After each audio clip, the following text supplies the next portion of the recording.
Hello students, welcome to Dr. Deepa Dhake's NEET Biology, and in today's session we mainly discuss the NCERT solution for chapter 1 of class 12.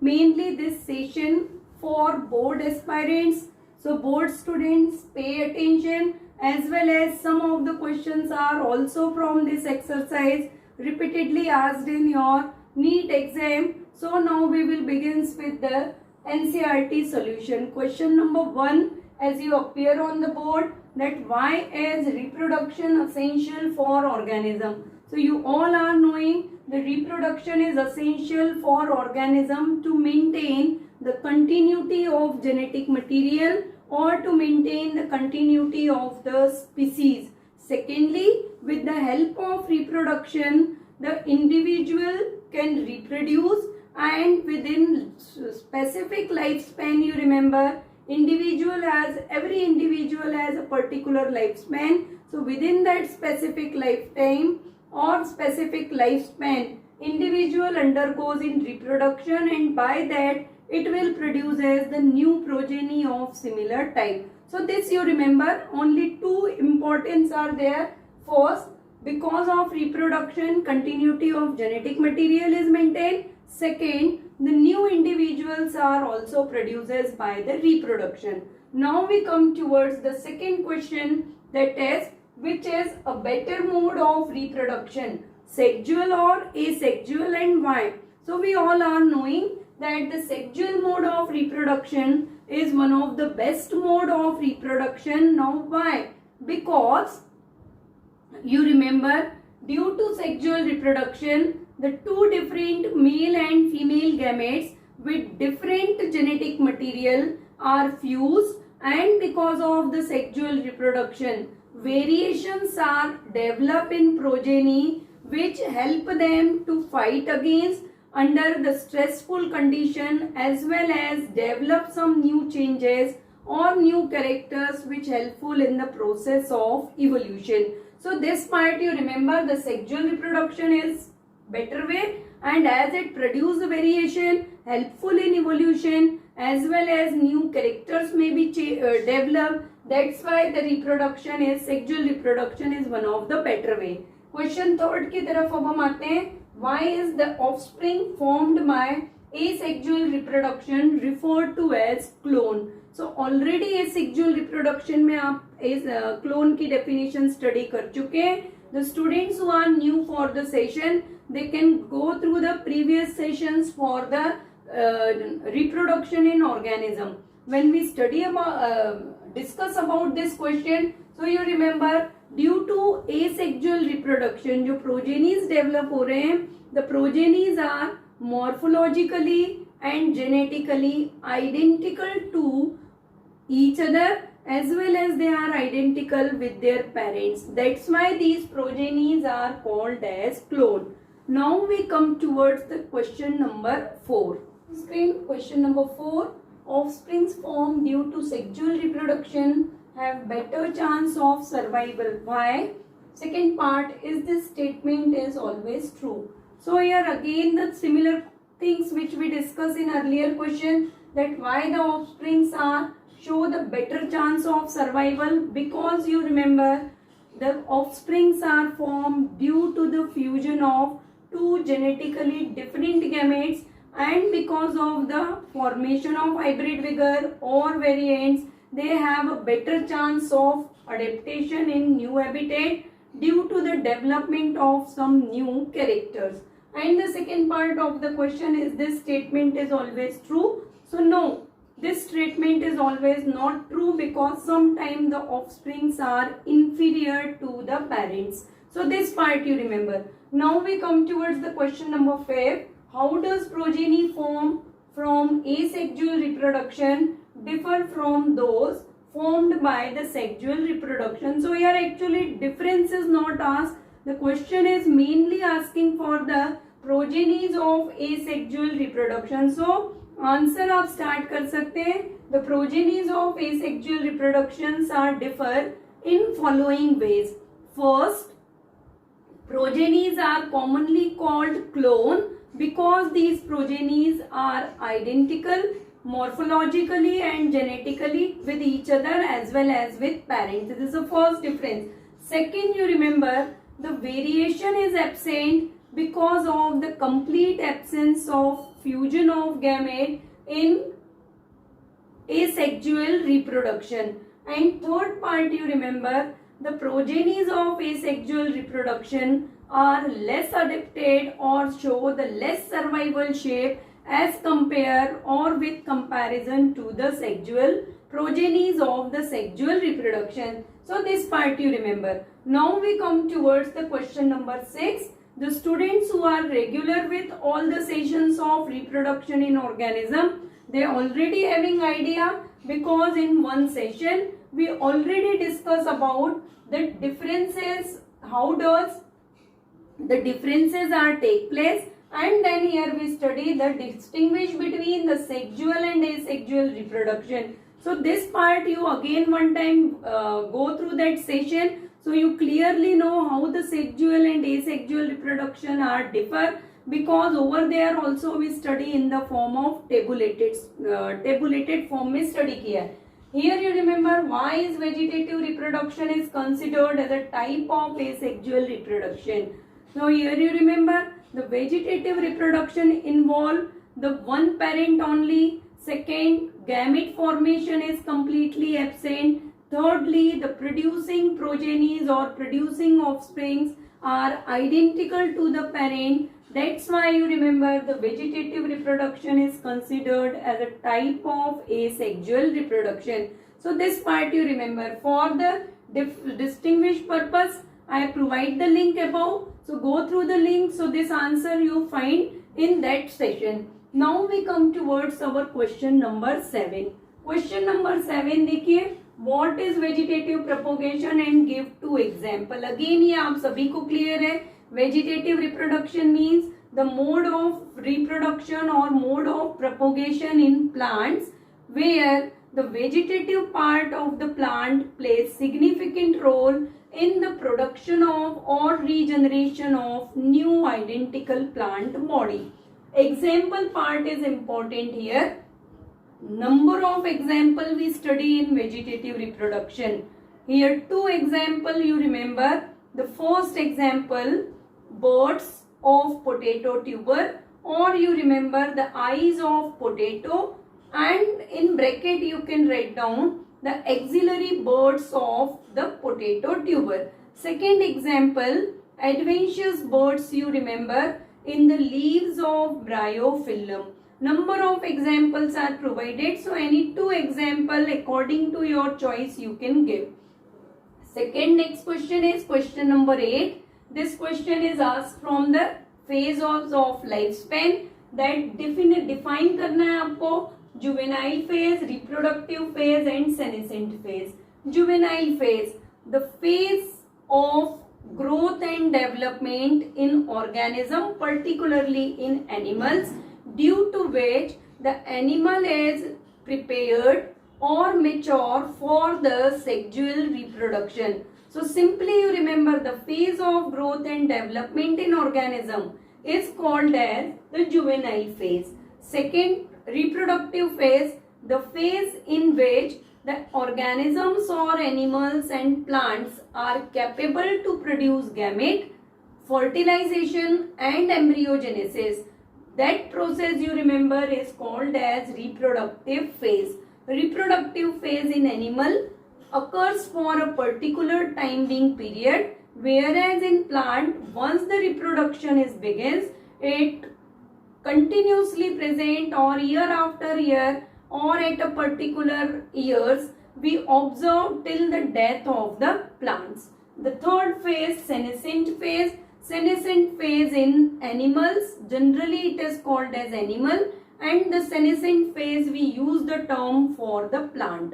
Senescent means you remember during the phase yellowing of leaves are take place, and after that the leaf fall we appear generally in plant. Senescent is again characterized by lowering in metabolism, degradation of protein as well as mineral nutrients का जो uptake है or translocation of the mineral nutrient also decreases. These are the some features of the senescent phase in plant. Now we come towards the question number 9. Higher organisms have restored to sexual reproduction in spite of complexity. Why? Again the same question. Though the body is very complex, sexual reproduction is a complex phenomena. Even after that, question is asking why the higher organisms show sexual reproduction. So again answer you remember, because the sexual reproduction show the variation, it responsible or it involve the fusion of genetically different male and female gamete, and because of that the new advanced characters or new advanced features are to be developed in the progeny. Because of that the new individual is adapted for better survival in the new environmental conditions, as well as it takes part positively in the process of organic evolution. So this part you remember. Now secondly जितने भी answers हैं उसके साथ साथ आपको एक screen share हो रहा है, तो you can go through that screen also, और पहले मैं what ever I explain that you understand very well, and after that you pause the screen and take a screenshot, so in that way also you can refer the answers. Now we come towards the question number 10. Why meiosis and gametogenesis are always interlinked? Again I am saying, if you regularly join my sessions तो वहां पर आपको ये part clear होगा. The meiosis is predominantly take place in diploid individual.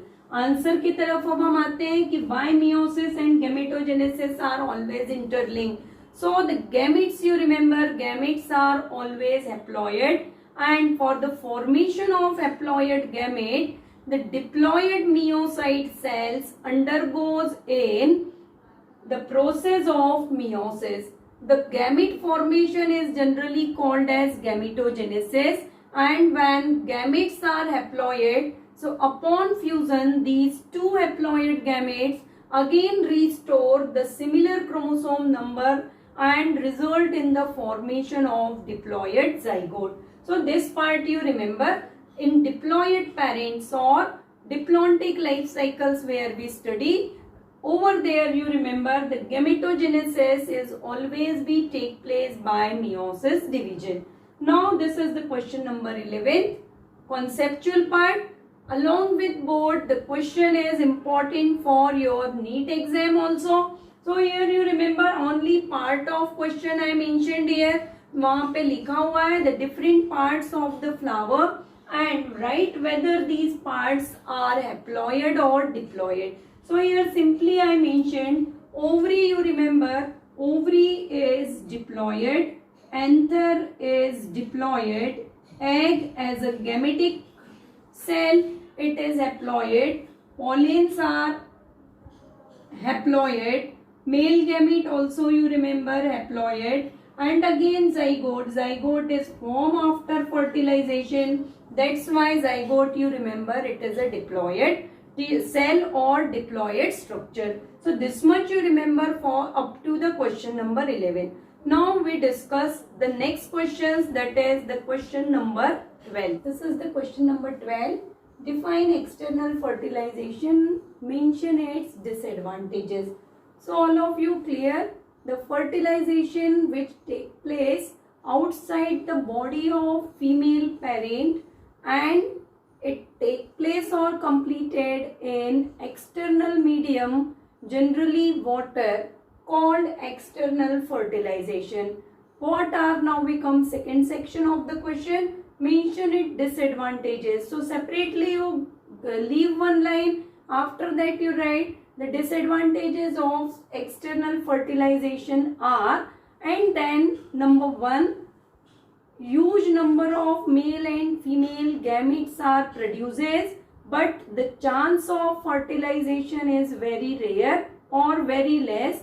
Because of that the large amount of genetic material is to be waste. This is the first advantage. Second, you remember the progenies are vulnerable to predators or you can write down the progenies of external fertilization are at the risk of extinction because they are vulnerable towards predator. So these two disadvantages you remember. Now we come towards the differentiation, question number 13, that is the differentiate between zoospore and zygote. One of the most important question for the board exams, that the difference between zoospore and zygote. Generally 3 marks question के लिए ये आते हैं आपके. So you remember, you separately when you start to write such question, you first mention the difference between zoospore and zygote. After that you make a separate table, and if the zoospore is mentioned first, so you write down zoospore first. If in your exam the question is zygote and zoospore, so you mention the zygote first in column and then in second column zoospore. Now we come towards the difference point. Difference में आप देखिए यहाँ पे जब आप study करते हैं, so zoospore first difference you remember, zoospore is a special body which is formed during the asexual reproduction and it is endogenous structure. Zygote is a result of sexual reproduction or fertilization, and it is formed either inside the body of female or outside the body. So this is the first difference. Second, you remember the second difference, zoospore is motile structure and generally it is biflagellate, whereas zygote is a non-motile single cell structure. Come to the third point, zoospore may be haploid or diploid depending on the parent body. If the parent body is haploid, so zoospore is haploid. Parent body diploid, zoospores are diploid. So you simply write down third point, the zoospores are haploid or diploid. But zygote is always a diploid structure. Fourth, you remember, zoospore is developed into an individual, but it undergoes in a simple process of germination, and upon germination it will lead to the development of identical progeny. Zygote undergoes in the process of embryogenesis, and upon that it will lead to the formation of new embryo which later develop into the variant progeny. So these are the 4 differences you remember. Again, I give one tip for the students, that always prepare some detailed answer. If you prepare the differences for any of the question, so at least you prepare 4 or 5 differences. Suppose though in your examination scheme the question is for 2 marks, generally the 2 differences are asked, but you never prepared only 2 differences. Make a habit to read more and study more, because sometime in examinations आपने अभी तक ये experience भी किया होगा, because of hyperness, though the topic is very well prepared with you, but at the time of exam कभी कभी होता है while writing the answer you suddenly skip that point, और आप वो answer का जो main important point है वो भूल जाते हैं, and in that case you waste your precious 10 to 15 minutes to recalling those lines. So instead of that you prepare 4 differences, 5 differences, and in that case if any 3 are asked, so you can write any 3 with confidence and with speed. So that thing you remember. Now we come towards the question number 14, the differentiate between gametogenesis and embryogenesis. I hope ये सभी को बन जाएगा question, but again I will give the answer that gametogenesis, the process of formation of gamete is called gametogenesis. The process of formation of embryo from a diploid zygote is called embryogenesis. Second difference, gametogenesis may be involve mitosis or meiosis, but predominantly when we use the term gametogenesis, that means you remember gametogenesis is take place by meiosis division, because gametes are always haploid. But embryogenesis you remember in higher plants and in animal, Diploid zygote by mitosis division develop into an embryo by the process of embryogenesis. So here you remember simply the mitosis division is take place during embryogenesis.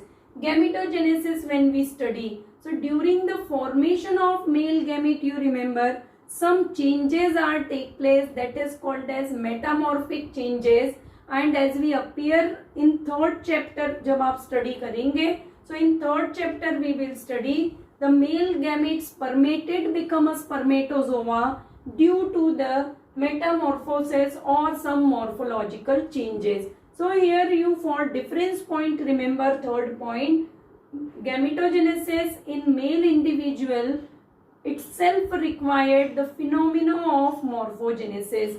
But if we come towards the embryogenesis, so embryogenesis you remember it involve the process of differentiation. Because of that the different organs and different tissues are formed in an embryo. So this part you remember. Now the question number 15 you see, describe a post-fertilization change in flower. Most important, again this is one of the most important question.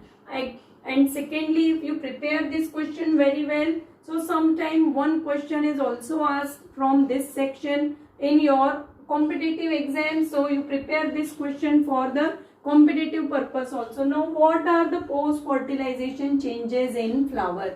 So post-fertilization changes in flower when you study. So here you remember the stamens, sepals and petals get shed off, and only whatever changes are take place that we appear in gynoecium. So in post-fertilization changes you remember zygote, simply you provided in this way answer, zygote is developed into an embryo,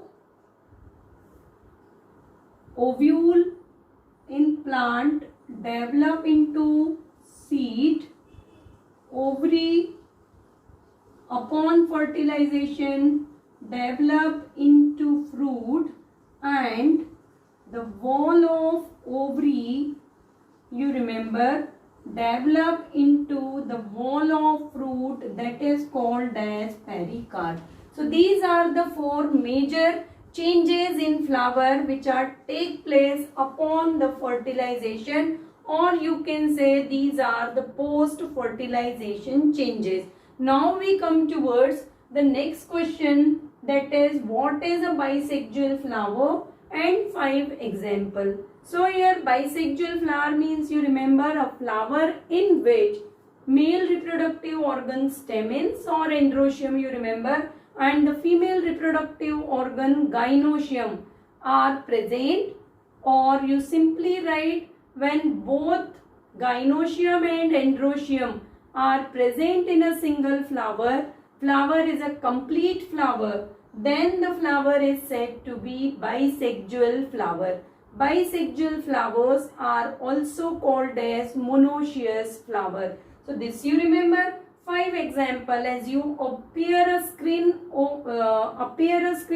in that screen and in that answer a number of 5 examples are provided. So you can go through those example. Rose, China rose, common examples हैं आपके पास which are showing the presence of bisexual flower.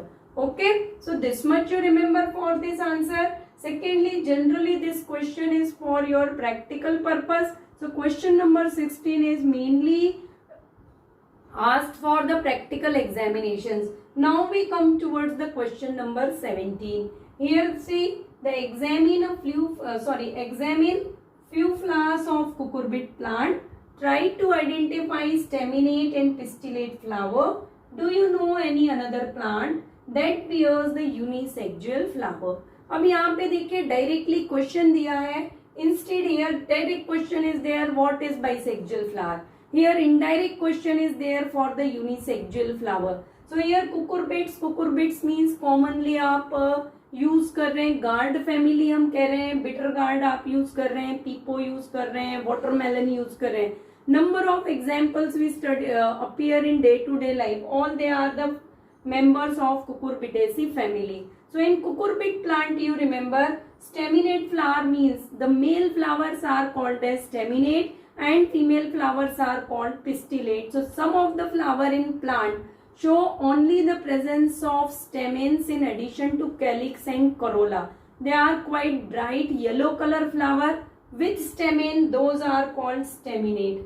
Pistillate flowers are present with gynoecium, calyx and corolla. So those are called as pistillate. So this simply you can remember, when the male and female flowers are different, flower with stamen is staminate and flower with carpel or pistil is called as pistillate. Now we come towards the second section, that is the any another plant. So here one of the most common plant is there, that is papaya. So papaya, you remember, the another plant which show the presence of unisexual flower.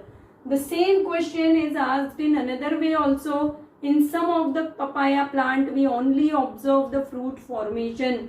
Why? So that question is again same, because the papaya plants are unisexual, they produce as a unisexual flower. So only the female plant of papaya, where the female flowers are present, it is responsible for the formation of fruit. So this part you remember for the question number 17. Now we come towards the last question of your exercise.